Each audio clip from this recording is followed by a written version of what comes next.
ما كانش ينفع اعمل كورس عن الفي ار وما اتكلمش عنه شويه. الموضوع ده طلع جامد جدا وكان لازم اعمل فيديو مخصوص عنه. عايزك تتخيل معايا انك تبقى قاعد قدام الكمبيوتر بتاعك كده وشغال، وفجأة تلاقي شاشة الكمبيوتر بتاعتك بقت عبارة عن 3 شاشات عملاقة قدامك، وكمان تقدر تتنقل ما بين عوالم مختلفة وتعيش تجارب مبهرة من غير ما تتحرك من مكانك. ومش بس كده، وكمان تدخل جوه المشروع بتاعك اللي انت صممته وتتجول فيه كأنك حرفيا جوه المكان وتتفاعل مع كل حاجة حواليك. التجربة دي نقلة نوعية وطفرة في عالم الإظهار، وليه مستقبل كبير في شغلنا على فكرة.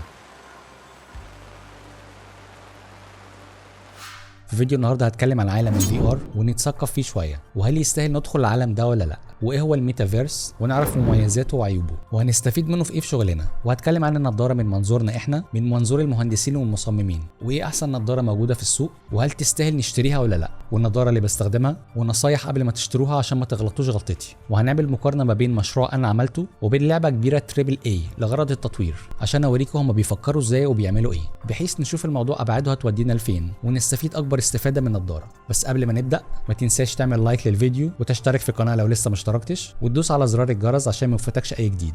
طيب خلينا نبتدي من الاول خالص. ايه هو الميتافيرس؟ باختصار شديد جدا، الميتافيرس هو مصطلح عام عباره عن عالم رقمي تفاعلي ثلاثي الابعاد. هو ببساطه نسخه متطوره من الانترنت، تحديدا الانترنت اللي تقدر تدخل جواه وتعيش فيه، مش بس بتتفرج عليه على شاشه فلات. بتعمل بقى فيه ايه؟ بتتجول فيه وتبني بيتك وتشتري لبس لشخصيتك وتخرج مع اصحابك في اماكن كتيره، بتكلم ناس، بتحضر حفلات، بتحضر اجتماعات، بتشتغل، بتتعلم، بتتسوق، بتتمرن، وبتتفرج على افلام وبتلعب. يعني تجربه رقميه تفاعليه كامله كانك عايش فيها.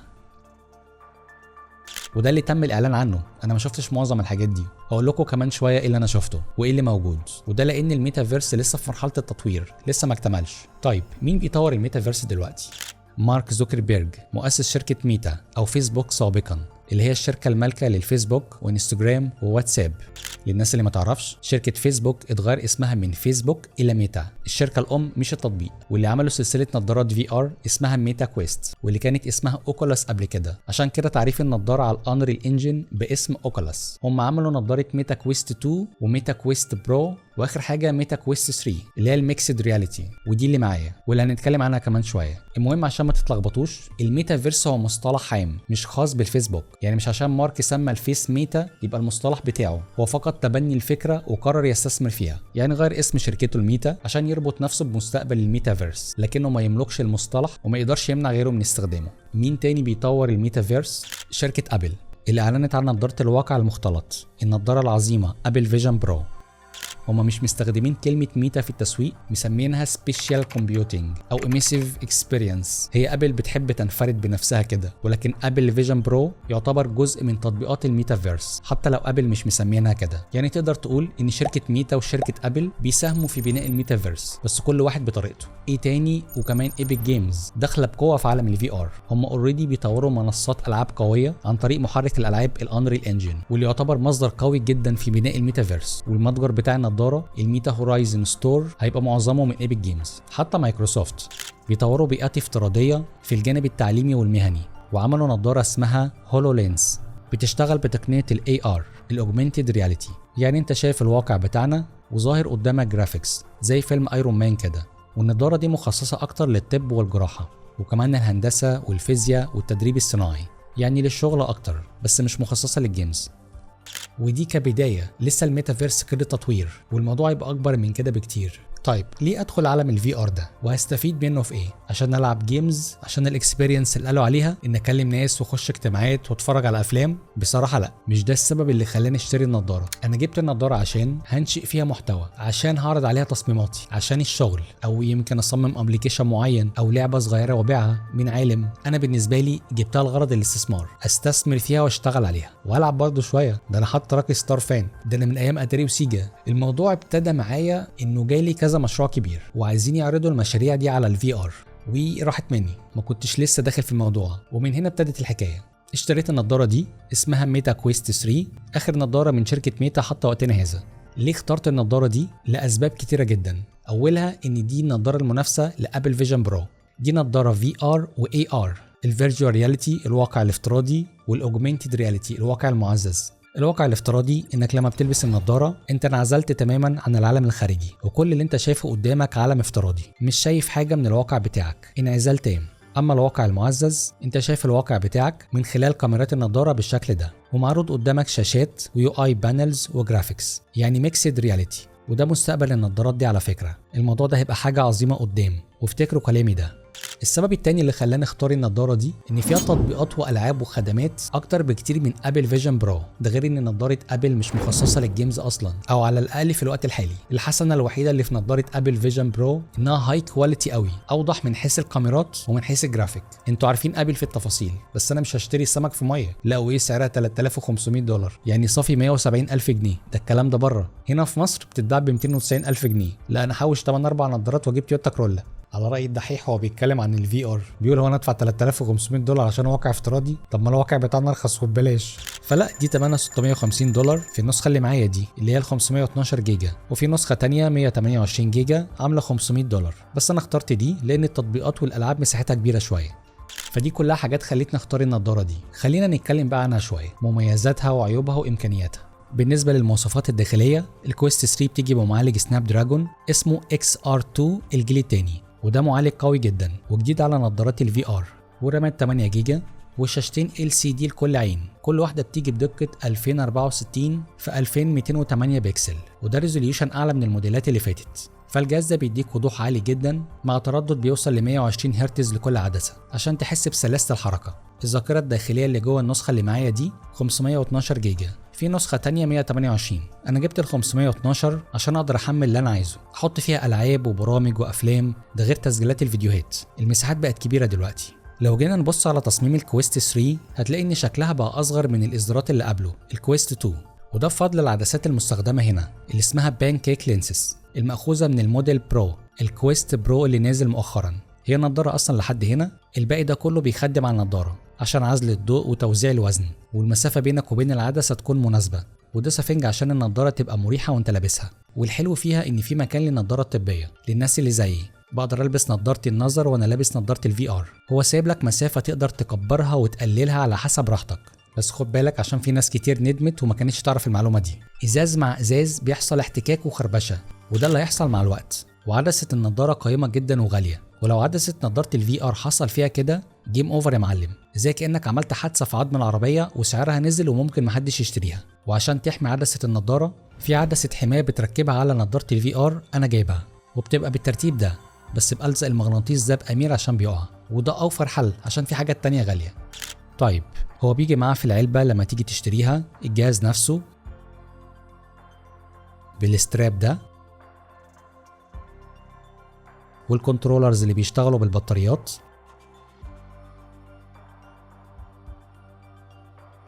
والشاحن بتاعه شاحن 18 واط، وكمان كابل الشحن واللي ممكن توصله بالكمبيوتر كمان من خلاله. بس لو انت عايز توصله بالكمبيوتر من خلال الكابل هتضطر انك تشتري كابل اكبر شويه، لان اللي بيجي في العلبه طوله 1 متر. انت عايز كابل من 3 او 5 متر ويكون سرعته 5 جيجا بير سكند، يفضل يكون تايب سي تو تايب سي، ولو مش عندك مخرج تايب سي على الكمبيوتر هات تايب سي تو تايب اي، ويكون نوع اليو اس بي 3، يعني تجيب الكابل بتاع النضاره المخصص للنضاره. بس عموما انا مش بربط النضاره بالكمبيوتر من خلال الكابل، انا بربطها وايرلس. هي النضاره بتدعم البي سي سواء بكابل بتوصله بالكمبيوتر او سواء وايرلس عن طريق برنامج ميتا كويست لينك اللي بتحمله من الموقع الرسمي بتاعهم. استخدامي للكابل فقط لما بكون بحمل حاجه او بسجل فيديوهات وعايز انقل الحاجات دي على الكمبيوتر، فبربط النضاره بالكمبيوتر عن طريق كابل. بس خدوا بالكم من حاجه، ركزوا هنا، دي منافذ المذر بورد اللي عندي، ركزوا على تايب A، هتلاقوا فيه نوعين، نوع يو اس بي 3 الجيل الاول اللي باللون الازرق، ونوع يو اس بي 3 الجيل الثاني اللي بلون سماوي او ازرق فاتح. الجيل الاول اللي هو جنريشن 1 ده سرعته 5 جيجا بير سكند، وده مش هيشتغل عليه النضاره، يعني ملفات النضاره مش هتفتح على الكمبيوتر، لازم تحطها في جنريشن 2 لان ده سرعته 10 جيجا بير سكند اسرع من التاني. وعندك برضو منفذ تايب سي ده برضو جنريشن 2 ممكن تستخدمه. يعني باختصار تستخدم كابل قوي او الكابل الاصلي في اسرع منفذ عندك عشان الكمبيوتر يقرا ملفات النضاره، لان واجهتني مشكله وانا بحضر كورس البلو برنت وما كنتش عارف ليه ملفات النضاره مش بيقراها الكمبيوتر، فعرفت حلها وانا بعمل ريسيرش عن الفيديو ده. طيب تعالوا نبص بصه سريعه على النضاره. هتلاقوا في وش النضاره مجموعه كاميرات وسنسورات، دول 4 كاميرات اللي بتخليك تشوف العالم الحقيقي اللي حواليك وانت لابس النضاره، وده سنسور بتاع الدبس او العمق اللي بتخليك تقيس ابعاد المكان اللي انت فيه. وعندك كمان كاميرتين موجودين تحت هنا عشان يعملوا تراكنج ويتتبعوا حركة ايدك او الكنترولرز اللي انت ماسكهم. وده الفوليوم اللي بيعلي وبيقلل الصوت. والبقرة دي اللي هي الاي بي دي دايل، ودي عشان تبعد وتقرب العدستين دول من بعض بحيث تظبط سيت اب النضارة على حسب حجم الوش. ومن الجنب هنا مدخل السماعات اللي هو 3.5 مللي لو عايز توصل سماعات بسلك. والناحية التانية مدخل اليو اس بي تايب سي اللي بتوصله عشان تشحن الجهاز، وفي نفس الوقت لو عايز توصلها على الكمبيوتر من نفس المدخل ده. وده الاستراب اللي بيجي مع النضارة، وعايز اقول لكم ما جاش معايا سكة خالص، ما حبيتوش. وده يخلينا نتكلم شوية عن العيوب. الاستراب ده مش مريح لانه مخلي وزن النضاره كله قدام، ده غير ان وزن النضاره 515 جرام، يعني انت شايل نص كيلو على وشك، واللود كله في الحته دي. البتاع اللي فوق دي شايله شويه بس بنسبه 90% اللود هنا، ومفيش طبعا توازن، وده يخليك مستحمل النضاره دي ساعه او ساعه ونص بالكتير. ولو لعبت العاب سبورت واكشن هتتعب مع الاستراب ده، ودي حاجه كانت مضايقاني، ده انا مستحمل النضاره دي بالعافيه. وعشان كده جبت الاستراب ده اسمه بوبو في ار اس 3 برو. سببين خلوني اشتري الاستراب ده. اولها انه شال اللود من على وشي خالص، واصبح اللود هنا وهنا وكمان هنا بالتساوي. يعني خلينا نقول بالظبط الوزن هنا 50% وهنا 30% وهنا 20%، واتشال الحمل من قدام وبقى فيه توازن، والنضاره بقت مريحه في لبسها. السبب التاني وهي البطاريه اللي بتيجي مع الاستراب ده، لان للاسف من اكبر عيوب النضاره دي وهي عمر البطاريه. بطاريه النضاره بتقعد ساعتين ساعتين ونص بالكتير، وطبعا لازم تشحنها تاني، والشحن بياخد وقت، ممكن يقعد ساعتين الا ربع على ما النضاره تشحن. ولاحظت ان كل شويه عمال اشحنها لما كنت بجربها. فبطاريه الاستراب حلت لي المشكله دي كمان، لانها بتديني ضعف الوقت، بتديني 3 ساعات زياده. فانا كده اجمالي الوقت اصبح معايا 5 ساعات ونص استخدام، ده اذا قعدتهم يعني. وفيها كمان مروحه لو عرقت او لو الجو حر، يعني حركه لذيذه بس مش حاسسها مهمه بصراحه. هي المفروض انها بتهوي فوق وتحت، بس لو البتاعه دي موجوده مش هتهوي تحت لانها قافله على عينيك. بس اوفرول ده شكل سيت اب النضاره، ولبسها بقى مريح بالنسبه لي، ودي اريح حاجه وصلت لها. طيب استكمالا للعيوب، النضاره لا تدعم اللغه العربيه، كل القوائم والسيتنجز بالانجليزي، حتى الكيبورد مش بيكتب عربي، بس ممكن الموضوع ده يتحل مع اي ابديت جاي. وزي ما قلت وزن النضاره نص كيلو، ودي حاجه سلبيه في النضاره بصراحه. والرؤيه بتاعت الكاميرات حلوه في اضاءه النهار او لو الدنيا منوره، لان بالليل بيبقى فيه نويز ونغمشه، وده لان سنسور الكاميرات صغير شويه. طبعا ابل فيجن برو احسن منها في الحته دي. ولو انت مش متعود على جو الفي ار ممكن تدوخ شويه في الاول. انا وقعت مرتين وخبطت ايدي في الحيطه وانا بلعب ملاكمه. مره وقعت وقعه هبله، كنت بلعب لعبه اسمها ايبك رولر كوستر اللي هي قطر الموت، فالقطر بينزل فقلت اعدل نفسي، بعدل نفسي جوه اللعبه، ما هو التوازن بقى وهمي، اتخدعت، فبعمل كده زيو، شتمت اللعبه والنضاره واللي اخترع النضاره. فخدوا بالكم عشان صدقني لو حد واقف جنبك هياخد بالبوكس هياخد شلوت، فخد بالك انت واقف فين، وحافظ على الباوندري بتاعتك. انت بيكون ليك حدود معينه بتكون انت محددها جوه النضاره، اول ما تقرب من الحيطه الحدود دي تظهر عشان ما تخبطش في حاجه، لانك منعزل تماما عن الواقع بتاعك. ايه تاني بالنسبه للتجربه اللي قالوا عليها انك تبني بيتك وتخرج مع اصحابك وتكلم ناس وتحضر حفلات واجتماعات، ما عجبتنيش او ما طلعتش زي ما انا فاكر، ومش كلها اصلا موجوده. انا كنت فاكر بقى اني هبقى في مجتمع عالم افتراضي زي فيلم ريدي بلاير 1 لو شفتوه، ونعمل مغامرات وتحديات وسباقات بجرافيك عالي ونتعرف على ناس جديده بشكل مختلف، وتحمست من الحاجات اللي عرضوها. انا ما شفتش الحاجات دي خالص، حتى الالعاب اللي فيها مشاركه ما عجبتنيش، كنت متوقع حاجه تانية بصراحه. احنا اتضحك علينا يا جدعان، او انا عشمت نفسي زياده عن اللزوم، او يمكن عشان لسه الميتافيرس كده التطوير بقى. وحاجه كمان بالنسبه للعيوب، لو انت جايب النضاره عشان تلعب بس، لا هات بلاي ستيشن، لان الالعاب الحلوه تتعدى على الصوابع. ده من وجهه نظري، يمكن الالعاب كلها تعجبك، ذوقي غير ذوقك، انا ليا جو معين في الالعاب، بس انا ما جاتش معايا سك. وكمان معظم الالعاب الحلوه بفلوس، يعني مش هتلاقي العاب كتيره حلوه ببلاش، فمن الاخر هتضطر انك تشتري العاب عشان تلعب، والالعاب غاليه شويه في الستور بتاع النضاره. وهنا بقى عايز انصحكم نصيحه، بلاش واحد يقولك تعالى انزلك العاب وبرامج بسعر قليل، عشان ممكن يحصل لك بان او الحساب بتاعك يتقفل بحساب الفيسبوك، انتوا فاهمين قصدي. احسن حل اشتري العاب من منصه ستيم على الكمبيوتر، ارخص بكتير، وهتلاقي حاجات كتير قوي عليها عروض، هتلاقي حاجات عليها خصم 50% 70%، وحاجات بتوصل كمان ل 90%.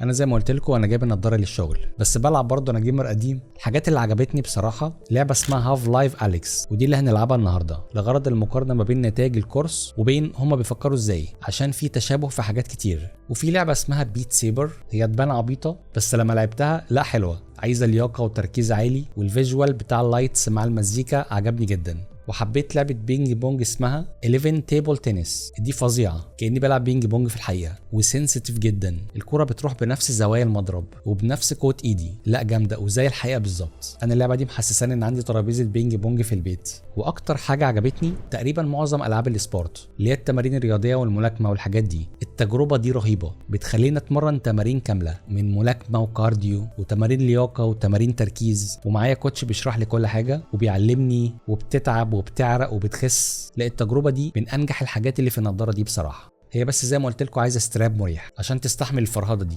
بس كده اتعرفنا على النضاره، تعالوا بقى نخش على الجد وخلينا اوريكم احنا ممكن نعمل بيها ايه في شغلنا. كل اللي انت شفته والتجارب المبهره دي والحاجات اللي اتعرضت فيها تقدر تعرض التصميم بتاعك بنفس الطريقه. يعني تدخل المشروع بتاعك في عالم الفيرتشوال رياليتي ده. يعني مثلا ده مشروع انتريور انا جهزته على الماكس ودخلته على الانريل انجن، واشتغلت على الخامات والاضاءات وظبطت الاوبتمايزيشن بتاع المشروع عشان يكون سلس وسريع، واشتغلت على البلو برنت عشان اقدر اتفاعل مع المشروع بتاعي زي ما شرحت في الكورس. وبسيب لكم لينكات كورس الانريل انجن وتفاصيل كورس البلو برنت تحت في الديسكريبشن، بس اتفرجوا عليهم بالترتيب عشان كل فيديو له علاقه باللي قبله. المهم ظبطت اعدادات المشروع على الفي ار ودخلت عالم الفيرتشوال رياليتي. هلو ده انا، واخش على الجهاز بتاعي ديسكتوب، بلاي على الفي ار، وعرضت المشروع على النضاره. وعايز اقولك الاحساس وصفه مش طبيعي. يعني الواحد متعود يطلع صور ريندر، يعمل فيديو انيميشن، يعمل ووك ثرو انتر اكتيف على الكمبيوتر او الموبايل، لكن ان ادخل جوه المشروع بنفسي دي جديده. وطبعا دي مش هتحسها غير لما تجربها. انت دلوقتي بتتفرج على شاشه فلات، فمش هيوصلك الاحساس اللي انا فيه دلوقتي. وطبعا بتتفاعل مع كل حاجه في المشروع زي ما اتعلمنا، وانا اللي بحدد انا عايز اتفاعل مع ايه بالظبط.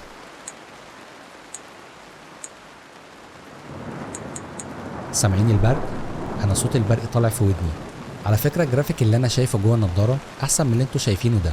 التسجيل في النضاره مش عارف ليه مقلل الجوده. يعني انا دلوقتي شايف المطره بوضوح، وبتنقل من مكان لمكان بالتليبورت بالشكل ده، وبغير في الخامات زي ما انا عايز، اسمع مزيكا،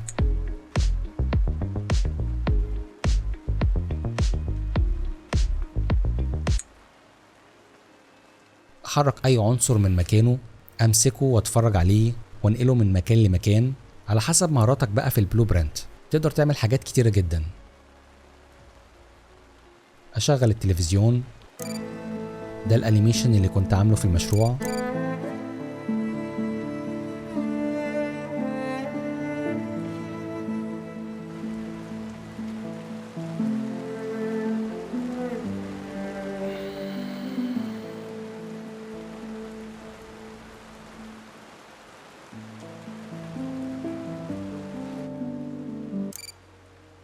كل ده هتتعلمه من الصفر في كورس البلو برنت. لو حبيت تشترك في الكورس راسلني على الخاص وارسلك تفاصيله.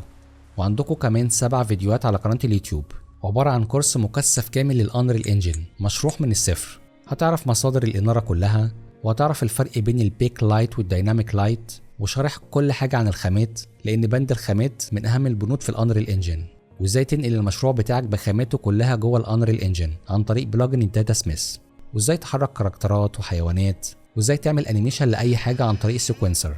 وحلينا مشكله عدد الفريمات القليله واسبابها وازاي نحافظ عليها، وازاي نعمل اوبتمايزيشن للمشروع عشان يبقى خفيف معاك، عشان كمان لو العميل هيعمل ووك ثرو يبقى المشروع خفيف معاه.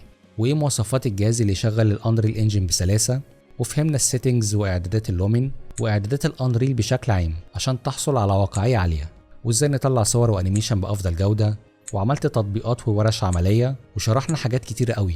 واخيرا بتعمل باكجينج او بتطلع ديمو بملف EXE للمشروع بتاعك عشان ترسله للعميل.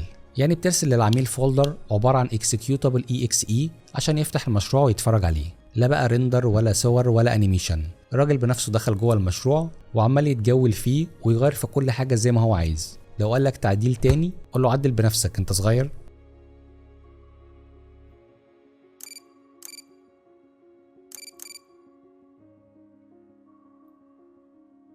وتخيل معايا بالامكانيات دي انت تقدر تعمل لعبه لو عايز، وتعرض اي حاجه انت عايزها ايا كان تصميمك وتتفاعل معاها كمان. اتفضلوا معايا اعمل لكم شاي.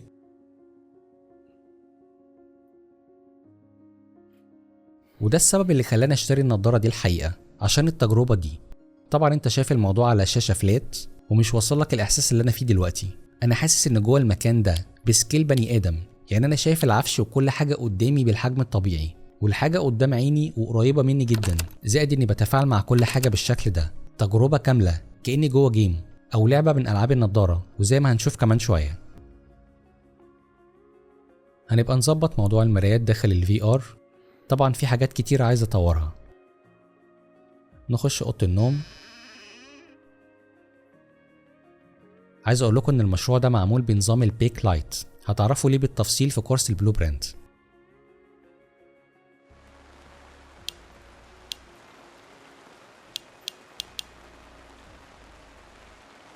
ازاي تعمل انيميشن احترافي من ماكس؟ انا عامل هنا لما اقرب من الكمبيوتر تظهر الشاشه دي بشكل اوتوماتيك.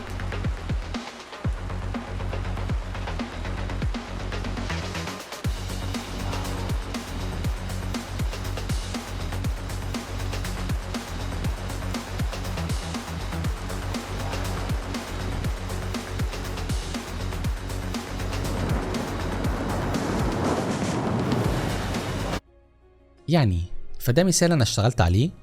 طبعا تقدر تتوسع وتطلع بره وتشتغل اوت دور وتكون بيئه كامله بحيث التجربه تبقى مشوقه اكتر. وممكن نطور موضوع التليبورت ده، ممكن نخلي الكاركتر يتمشى، بس التليبورت افضل لو شغال اندور في مشروع داخلي والجوده كويسه. على فكره الجوده اللي انا شايفها احسن من اللي انتوا شايفينها دلوقتي. النتيجه النهائيه تحفه. بصوا هنا، عايز اوريكم حاجه انا عاملها.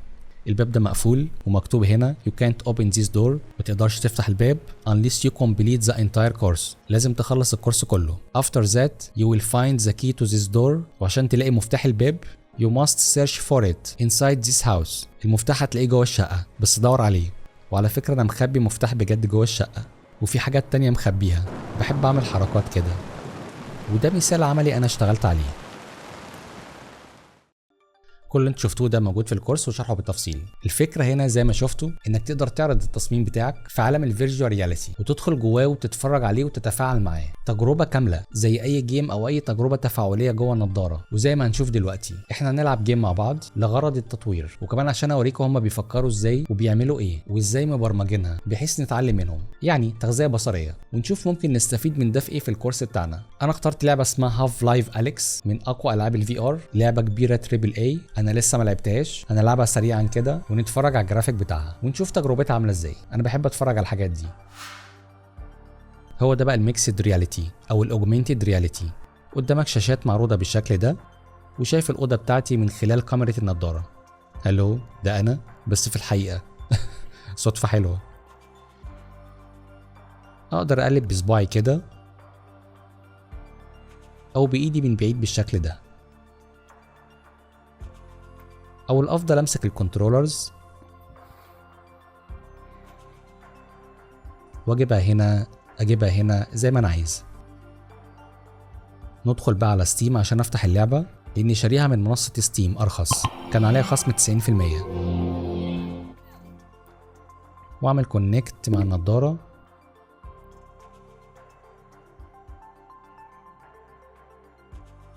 ونفتح اللعبه. هاف لايف أليكس. هي قصة اللعبة سريعا إن الفضائيين غزوا الأرض وفرضوا سيطرتهم على البشر. ده كل اللي أعرفه عن قصة اللعبة.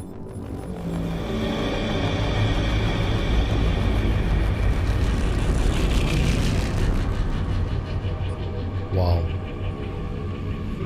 يا نهار أبيض. دي شكلها حلو قوي، شبه الحقيقة. لا والله الجرافيك حلو، انا اتفحصه دلوقتي.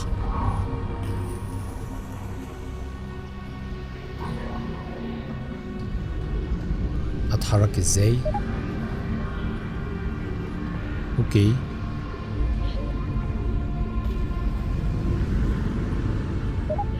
هو مديني اوبشن التليبورت نفس طريقة التليبورت بتاعة الكورس، وفيها انيميشن شكلها حلو قوي، ومديني كمان اوبشن ان اتحرك مشي، بس على فكرة بتدروخ، يمكن عشان في الاول لسه مش واخد عليها. تفاعل تحفة. بصوا ايدي وهي بتمسك الدرابزين، وفي اهتزاز في الكنترولرز اللي في ايدي عشان احس باللمس.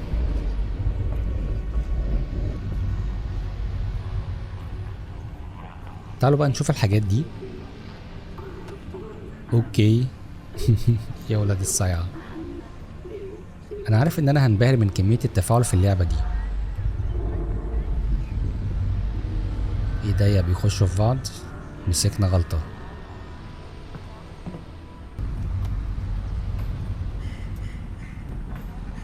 بصوا بحاول اشيل الكرسي بايد واحدة، مش عايز. طب ايدي الاتنين. اوكي، عشان تقيل لازم اشيل بايديا الاتنين. ايد واحدة مش عايز. حركة حلوة قوي.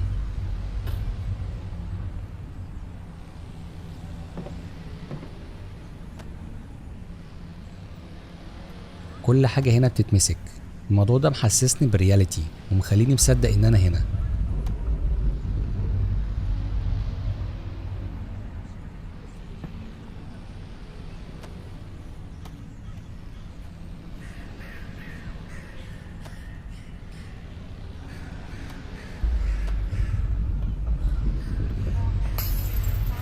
انا كسرت ايه؟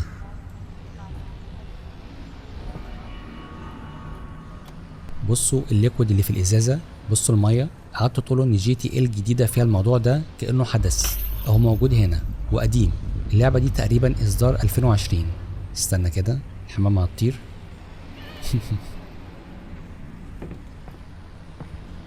نشوف الخامات كده. نايس. وحاطين شويه زرع. لا والله الجرافيك حلو. بصراحة ده أحلى جرافيك شفته في النضارة لحد دلوقتي، لأن معظم الألعاب في النضارة مش حلوة، حاسسها ألعاب أطفال. إيه ده؟ إيه القرف ده؟ هو التفاح بيتحط في جردل؟ طيب.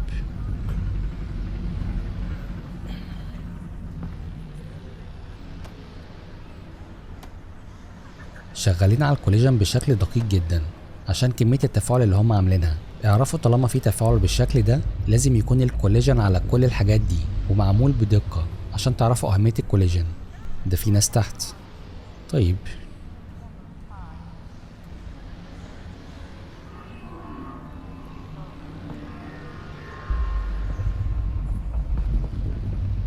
أكيد حاطين دي عشان نرميها على الحمامة. أنا بقى عايز أعرف الحمامة دي آخرها إيه ومبرمجينها على إيه. هات دي، خدي دي. أنا رخم النهاردة. مشيت خالص، زهقت مني. والله الناس دي بتتعب في تطوير الألعاب دي.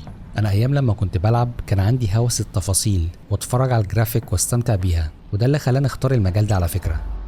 إيه في إيه؟ ما علينا. استنوا كده، اوعى يكون اللي في بالي. لا يا راجل.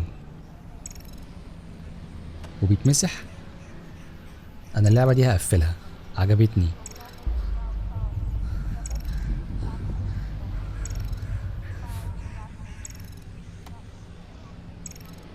بلو برنت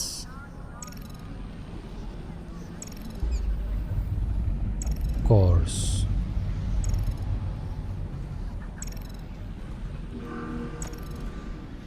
باي أمر رضا. على فكرة الكتابة دقيقة جدا. احنا وصلنا للدرجة دي. ينفع امسح بايدي؟ بيتمسح. ايدي اتوسخت بقى؟ لا، ما هو مش هناخد كل حاجة يعني. عجبتني جدا الفكرة دي، عايز اتعلمها. نعم، في ايه؟ انت اللي بتزمري؟ لا. انت اللي بتزمري؟ اكيد لا. ايه طيب؟ الزرار ده بينور. هو. How's it looking up there? It's good, Dad. Metrocop movement is normal. نروح Same for the فين؟ combine patrols. How's it going in the stockyard? One combine mini reactor from a shipment of 4,000. They're never going to miss it. Here, see for yourself. And not only that, someone's hacked into the Combine construction network. Don't get greedy, guys. We're not made of time بصوا هنا here. انا طلعت بره الحدود بتاعتي، لازم احافظ على الحدود اللي انا Oh, محددها في also, الأوضة I spoiled عشان ما the اخبطش في Combine حاجة. supplies into the quarantine zone. That place has been deserted. We'll be there soon. It looks like. What is it, Russell? Would you? Terrific. الباب فتح. بصوا الحركة دي هضيفها في الابديت بتاع الكورس، ان اقدر افتح الباب بالزق كده. انا افتكرتها دلوقتي. والله الواحد بيتعلم من الالعاب دي، اصل مش هتلاقي تجربة احسن من كده. الواحد لما بيشوف الحاجات دي بيحس انه عايز يتعلم حاجات كتير قوي. نعم، بيفكرني ان سيف. كل الجرافيك ده احنا ممكن نعمله بسهولة، ده مفيش فيه مشكلة، لكن انا منبهر بالتفاعل. بصوا بفتح الباب ازاي والاوكرة بتلف معايا. عالم صايع يابا. عمرك لعبت لعبة من منظور مصمم جرافيك؟ دي النتيجة، انك تبقى موسوس كده. يخرب بيتك. يا نهار ابيض، هتهجم ولا ايه؟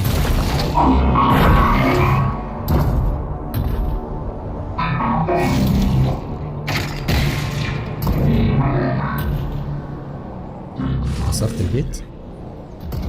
مفيش حاجة دافع بيها عن نفسي. خد ياد تعالى.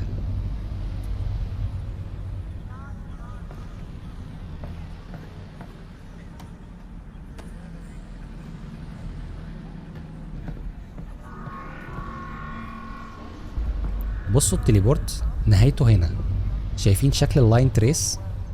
طيب نقدم شوية. انا عايز اغطي التجربة بس مش عايز العب. نزلنا تحت وانتبهت من طريقة الحركة بره، لقيت نفسي بستخدم الطريقتين، المشي والتليبورت، لان دي معلومة مهمة في شغلنا.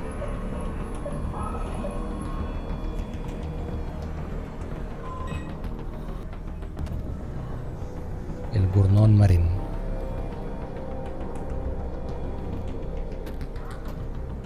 الجرافيك اللي احنا شايفينه ده نقدر نعمله مفيش اي مشكلة، بس تجربة التفاعل والبرمجة اللي هم عاملينها مبهرة بصراحة. وطبعا القصة مشوقة، لان بدون قصة حلوة مفيش لعبة اصلا. مالك يا حاجة في ايه؟ طيب ميرسي كتير. مالها الناس مقريفة كده ليه؟ نايس، حركة طلوع السلم حلوة. ايه في ايه؟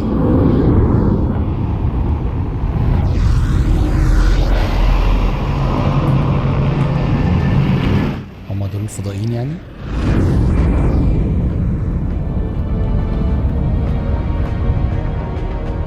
ايه ده؟ سوري، لخبطنا لهم الاريال. استنى هعدلها تاني. جت يا الساعة. كنا بنعمل كده زمان. بصراحة مش لاقي غلطة، بس هطلع غلطات انا متأكد.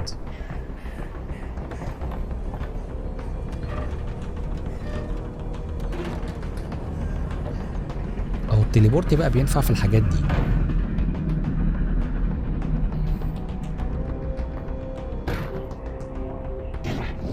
ادوس على زرار الاسانسير.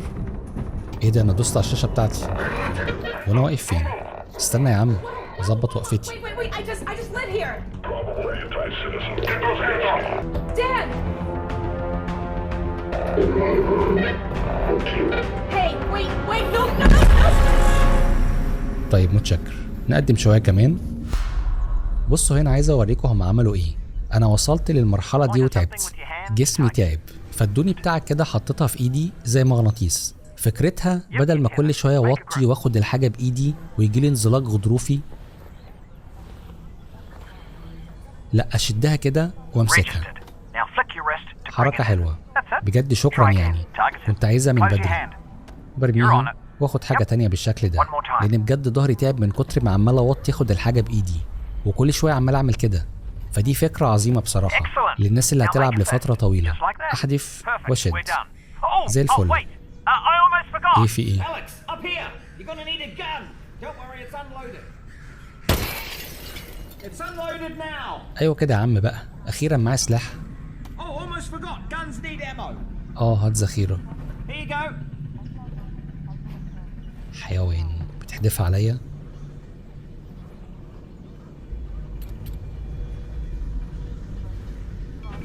Should be somewhere on the ground there. حط الذخيرة، Heading back to the cold room. شد الأجزاء،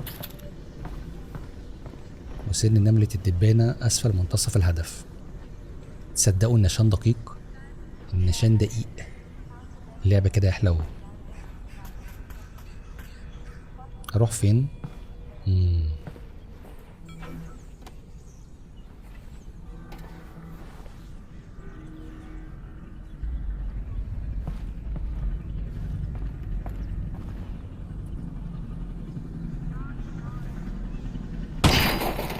Oh, you took care of that lock then. Good.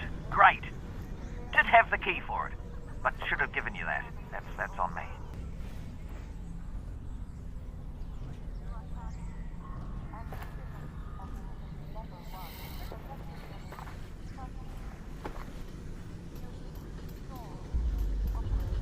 الكوليجن هنا مش مظبوط، مسكنا غلطة. على فكرة الأرض عبارة عن تكتشر بس، مفيش بروز أو بامب أو ديسبليسمنت. هات ذخيرة. أشيلها فين دي؟ في ظهري كده يعني؟ طيب هنا بقى لازم تليبورت. شايفين التليبورت مهم ازاي؟ لأن مفيش نط، وأكيد أنت مش هتنط وأنت لابس النضارة، فأهم وسيلة نقل في الفي آر هي التليبورت.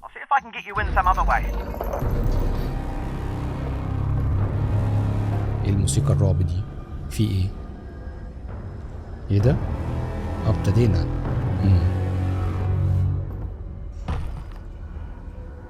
سواء عشان هيجيلي واحد من تحت دلوقتي، انا عارف الحركات دي.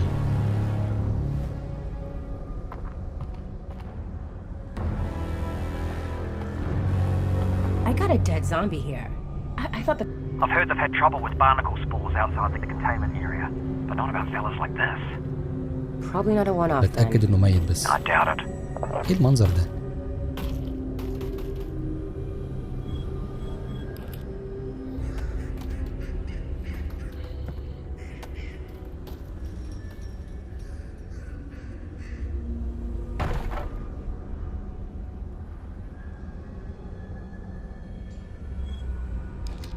لو خدت بالكوا هتلاقوا ان كل ليفل مش كبير، مش لعبة اوبن وورلد يعني، وكل التكوينات اللي عاملينها دي مش حاجة معقدة، يعني تقدر تعملها انت بنفسك، مفيش فيها اي حاجة معضلة. نشوف الكوليجن. تفاصيل الكوليجن مظبوطة جدا. الخشب بيتحرك؟ لا. طالما بلم ذخيرة كده يبقى داخل على سواد. مهزة. تقريبا دي حاجة بتتباع قصاد حاجة هشتريها. خليك زي ما انت، ما تتحركش، مش عايز اتخض دلوقتي. ايه المناظر دي؟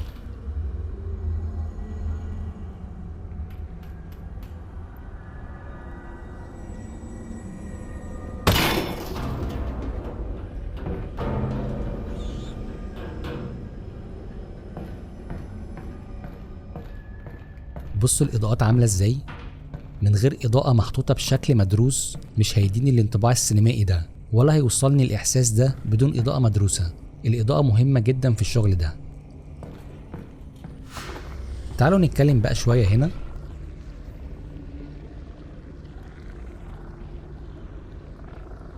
خليك نايم ما تقومش عشان عايز أشرح حاجة. أنا لحد دلوقتي ما واجهتش حد.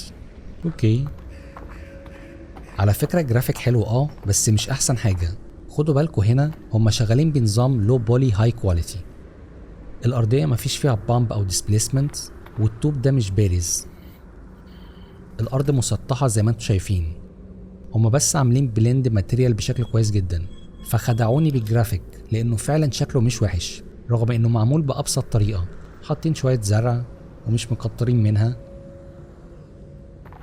حتى الموديلز عبارة عن مربعات بزوايا حادة عشان ما يبقاش فيه بوليجونز كتيرة. كل حاجة هنا عدد البوليجون فيها قليل جدا، وده واضح على المجسمات دي كلها. مش احنا نقعد نملى زرع ونحط موديلز فيها ملايين البوليجونز ببلوكات الماكس الملعونة ونتقل المشروع ونقول هو المشروع بتاعنا تقيل ليه؟ اهي دي لعبة كبيرة وشغالين عليها بطريقة بسيطة، وده الصح. وعن الجرافيك اتحدث، لكن هم باذلين مجهود كبير في حاجات تانية. شايف الزرع بيتفاعل معايا ازاي؟ هنا مقفولة، فهم شغالين بنظام لو بولي على المجسمات، هاي كواليتي على الخامات والاضاءات. واحنا هنا بنتكلم عن لعبه كبيره تريبل اي، مش لعبه صغيره اندي جيم، دي لعبه كبيره جدا. بس اوفرول الجرافيك انا شايفه حلو، رغم ان في احسن من كده مليون مره. هما بس مخففين الجرافيك في اللعبه قدر الامكان، ودي حركه ذكيه منهم. على فكره ريزوليوشن الماتيريال عاليه، بس باينه هنا كانها ضعيفه، وده بسبب الفي ار. انت لما بتلبس النضاره كل الحاجات دي بتبقى قريبه منك جدا، فبتظهر العيوب دي كلها. بس خامه العمود ده اصلا هاي كواليتي.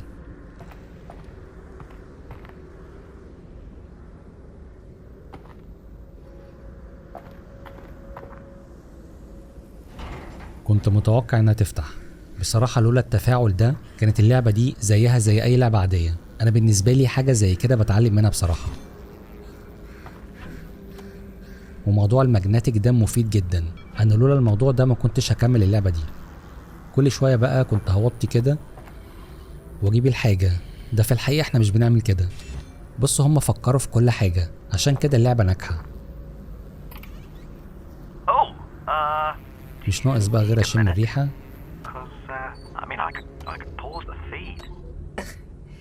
Just looking, Russ. انا ببص على ايه؟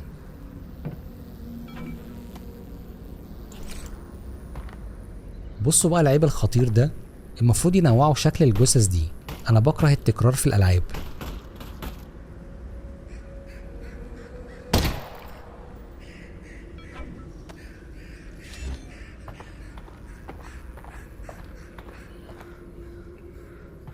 شايفين الضباب مهم ازاي؟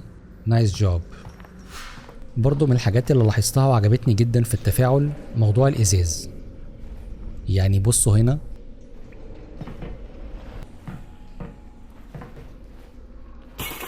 الازاز بيتكسر بشكل ديناميكي حسب مكانه وقوة الضربة، وده نظام تفاعلي فيزيائي. اتمنى يكون تنفيذها سهل. ممكن يكون في بلو برنت جاهز لحاجة زي كده. انا اي حاجة هتتعمل بسهولة هدور عليها وهعملها واحطها في الكورس، بس لو الموضوع معقد بلاها، مش ناقصة تعقيد. طيب انا ممكن اكتفي بكده، بس عشان مفيش اي مواجهة حصلت، اخر حاجة نشوف بس شكل الفضائيين دول هيطلعوا شكلهم ايه في الاخر.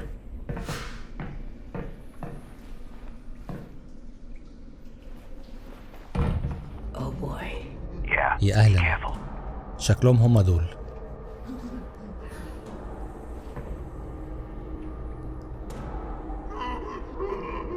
الفضائيين متحكمين فيهم.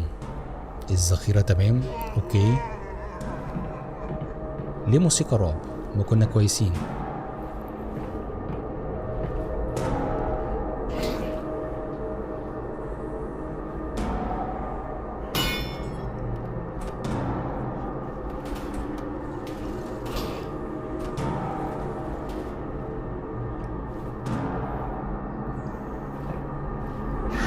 يخرب بيت اهلي.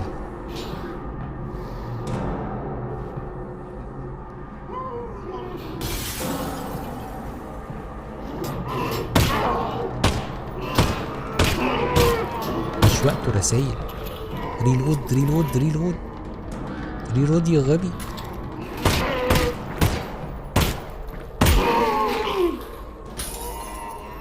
مش بيموتوا بسهولة على فكرة.